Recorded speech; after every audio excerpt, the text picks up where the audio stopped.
Good afternoon, ladies and gentlemen. My name is Avi Patel, and welcome back to the Kreutzer High School Network. Today, we have a special and important story. The Price family will be leaving their comforts of Georgia to go and help the poor people of the Congo. Today, we have Reverend Price's two daughters, Leah and Rachel. Ladies, how do you feel about this upcoming adventure? I am not really excited about this because I've heard that the Congo is really hot and will mess up my hair. My mom is also not letting me bring a lot of my clothes. I wonder if they'll have some cute clothes I can buy. Probably not, though.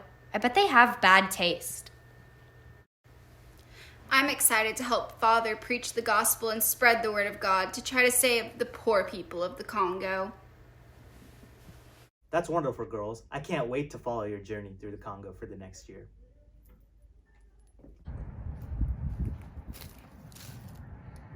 Are you a privileged diva making your way to the Congo? Well, do I have a kit for you. First, we have a pretty princess mirror to make sure you look good inside, but mostly out. Then, we have a credit card because we know that spending money is the key to happiness and you can never have enough. Then we have a beautiful locket to remember your loved ones, like your 3 husbands, close to your heart and look fashionable while doing it. This was brought to you by Hope Chest Incorporated. Just $9.99. That's right, just $9.99 plus shipping and handling. Call now and we'll double your order. This is a limited time offer, so act now. Before we hear some updates on the Price family, let's look at the updates on the conditions in the Congo.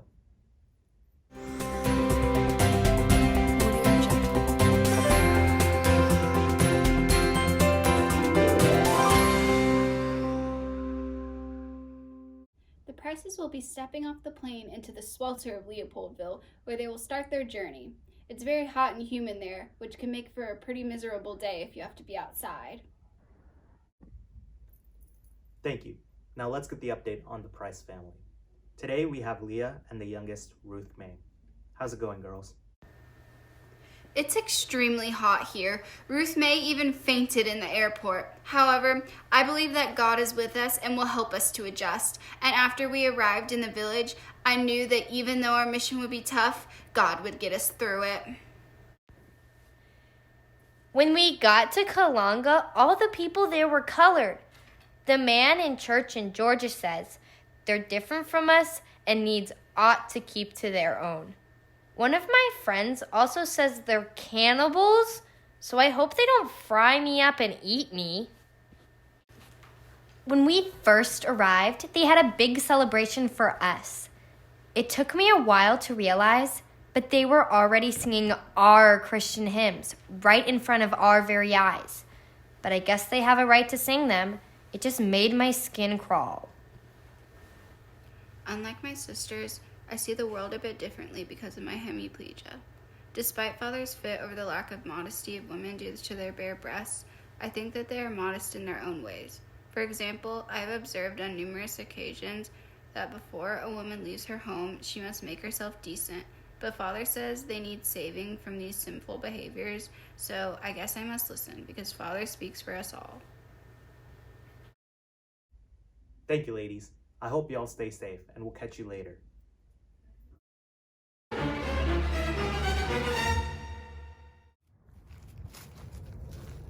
Are you an intellectual introvert going to the Congo? Well, boy, do I have the box for you.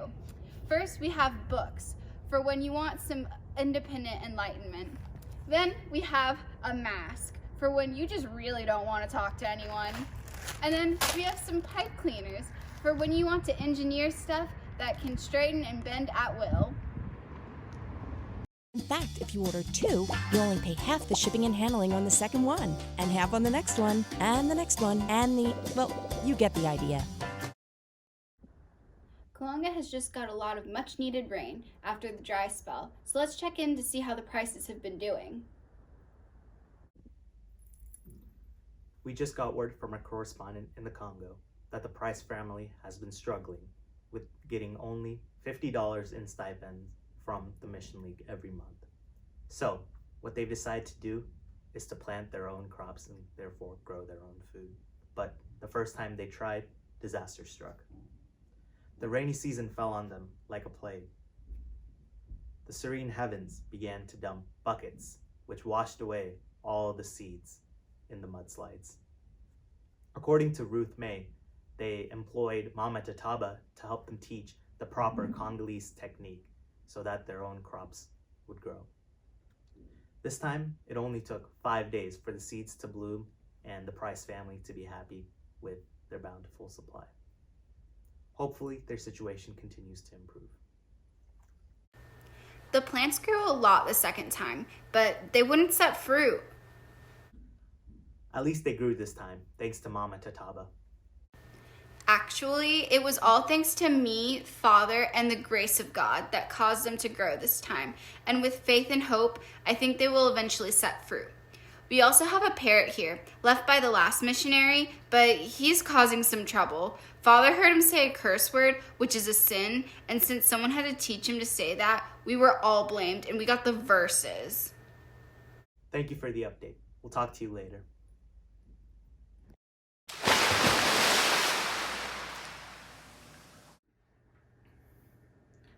Are you an adventurer looking to become one with the nation of the Congo? Well, I have the perfect gift for you. A globe representing the equality of all nations. A bow and arrow to hunt the food to become independent. A pot and a pan to cook what you have scavenged that the earth has given you. Each set sold separately. Now for another update from the Congo. It's September, and while the nation moves into fall, radical elements have started coming up in the Congo. Patrice Lumumba and his followers have stated that the Congo should be free from the exploitation of the Belgians. The Belgians have been ruling the Congo for a while, and they can't prosper without Belgium. Now here's the girls to tell you more about what's going on. I made some friends with the kids in the village. We all played Mother May I, but after a while, most of them left except Pascal. He made a fine companion. One day, I was climbing a tree, which Mama doesn't like because she always says, "You're gonna crack your head wide open," but no, sir. I broke my arm instead. Father had to take me to a hospital in Stanleyville, and he got into an argument with the doctor about whether the Congo people need saving. The doctor asked questions to make his point, but I didn't answer him because I didn't know what Father wanted me to say. We finally released that annoying parrot, Methuselah. Thank goodness. But he's still too dumb to survive on his own, so we still have to feed him whenever he comes to the porch. We also had a visitor, Anatole, who translates for Father, and he teaches at the school. He's a catch compared to all the other people in the village, but he's not in my color category. Anatole brought us a helper named Nelson to make our food since we need 3 nutritious meals a day. That's a lot of work for Mother since Father fired our last helper after the garden issues. I really like Anatole and Nelson's gifted, but just like Father won't let us girls go to college, the Belgians won't let the Congolese go to school past 12 years old. It sucks, but they're in charge, so I'm not going to fight it, especially not since Father smacked me hard for the sin of pride. Thank you for your time, girls. We'll catch you up. Catch you later.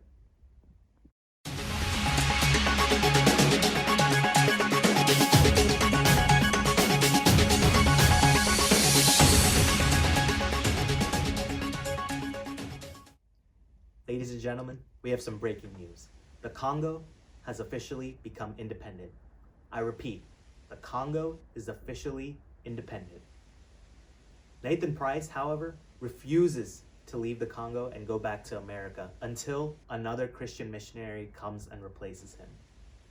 The Mission League has gotten rid of the $50 stipend and refuses to send another missionary to replace Nathan. Meanwhile, his wife, Orleana, and his youngest, Ruth May, are both sick. We will keep you updated if anything changes.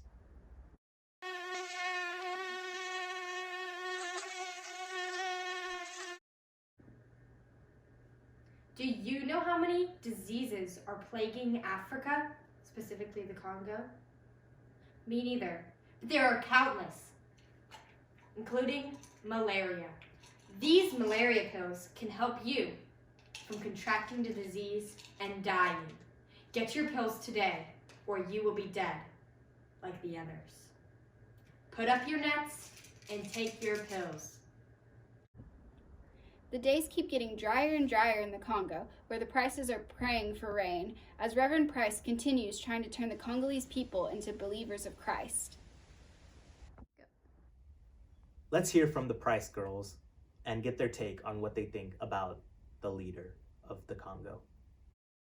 I went with Father to Leopoldville to watch Lumumba give his speech. He was such a powerful speaker. I didn't want to miss a word. After the ceremony, we went to the Underdown's house to eat. The houseboy brought us one thing after another until I thought I'd burst. Despite having all this food, they punished the poor skinny houseboy for trying to steal some sugar. With so much food in abundance, why wouldn't they just give it to him? I tried to escape by getting on the plane with Father and Leah, but he threw me out of the plane. I just want to go home and start scrubbing the deep-seated impurities of the Congo out of my skin. Methuselah is free of his captivity at last. I found him dead outside the same day Leah went to see the Congo declare independence. Now he's free like the Congo. Thank you for your updates. We'll talk later. Stay safe. In the Congo, they've been going through a severe drought that has scorched out the yam and manioc fields. Food is becoming scarce there. That is unfortunate. Let's see how the Price girls are coping up with the drought. Mama and Ruth May are still down sick. Father seems unconcerned. My sisters and I are working hard to take care of the house with Nelson since Father is off most of the day, trying out his sermons on the lilies of the field. A lot of the people don't like us here in Kalanga, so Tata Nundu says he wants Rachel as his wife. Father did not like this, but he knew he couldn't just reject it or no one would ever listen to him. So Father gave Rachel to Axelroot, the pilot that brings us things, because he's white. I am all steamed up. I can't believe I have to pretend to be engaged to filthy Axelroot. When I heard that, I about croaked. I have to act all sweet towards him. It's gross, but I guess it gets me out of marrying Tata Nundu. The drought has been bad. Not a lot of food to eat, especially after we ran out of money. Hang in there, girls. I know that I speak for everyone when I say that we're praying for you, and we hope that rain reaches you very soon.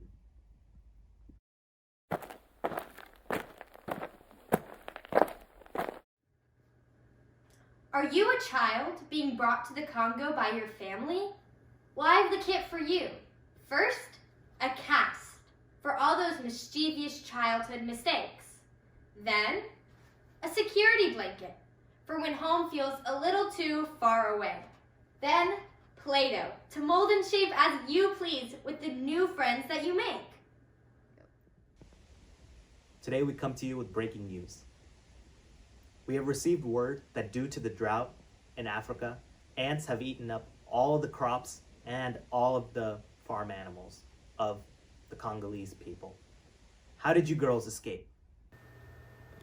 I was enjoying my time teaching at the school with Anatole, even though the boys don't respect me, when one night the ants came on us like a nightmare. It was horrible. People were shouting and running. Anatole grabbed my hand and pulled me toward the river and said he'd look for my family. At that moment, as I looked to the pink sky, I just wanted to die and rise to the heaven, remembering something of beauty from the Congo. Before I left the house, I wanted to have some of my things. I grabbed my mirror. I thought about grabbing the Bible, but it didn't seem worth saving. When the ants attacked, I spoke out loud, the only time, to say help me.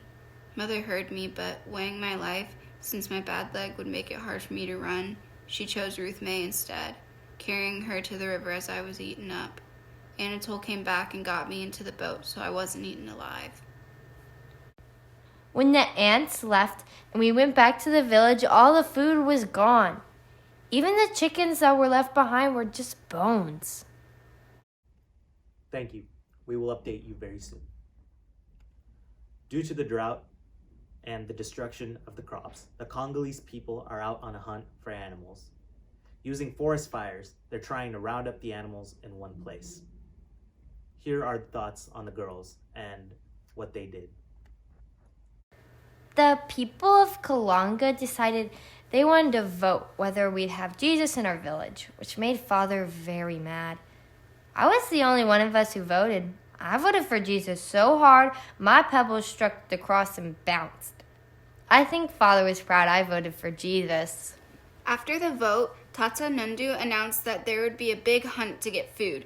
The women are supposed to wave palm leaves to control the fire that will trap the animals for the men to shoot, but I've gotten real good at hunting, so I wanted to shoot with the men. Tata Nundu and the older men were all against it, but Nelson and Anatole backed me up, so I was allowed to hunt. Father was so mad Leah disobeyed him about the hunt, he went crazy with his belt as Leah ran off into the woods. So we decided to lock ourselves in our room. The whole hunt was a nightmare. Everyone acted like animals. I went back to the house early because I couldn't continue to watch people fight over the burn-up dead animal carcasses. I vowed I would not touch a single one of those animals. I'd rather starve. Nelson found a green mamba snake in the chicken house where he sleeps, but Father wouldn't let him stay in the house with us. We felt bad and went outside to help him. We raked up a pan of cold ashes and spread them out on the ground so we could figure out who was putting the snakes in there. We knew it was someone trying to scare us. We'll go back before daybreak to check our trap. Thank you. We will update you very soon.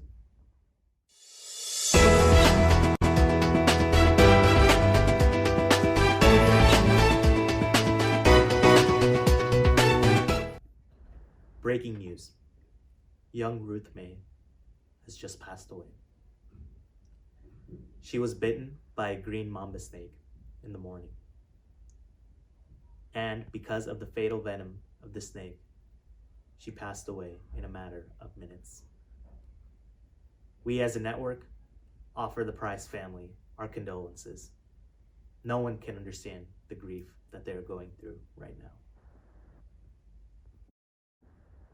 After the extended drought the Congo has faced, they are now being faced with torrential rain that is drowning the villages.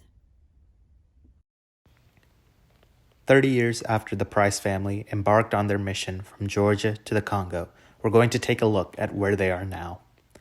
Rachel, the oldest, went to Johannesburg, South Africa with Axelroot after the rain began. She was so excited to get out of that horrid mud hole. She then went on to have 2 more marriages, with the last ending in her husband's death, at which time she inherited a wealthy hotel in the French Congo, where Rachel enjoys running the hotel and seeing all the rich white men that are visiting the French Congo. She continues to actively block out the past in the hope that she will forget the Congo.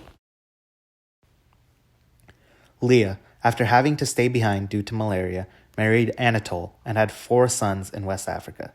They are waiting in the Congo, just a few kilometers from the Angolan border, for the political issues in Angola to subside so they can cross the border to safety. Anatole is in danger of imprisonment due to his speaking out against the government, which causes a sense of constant fear in their household.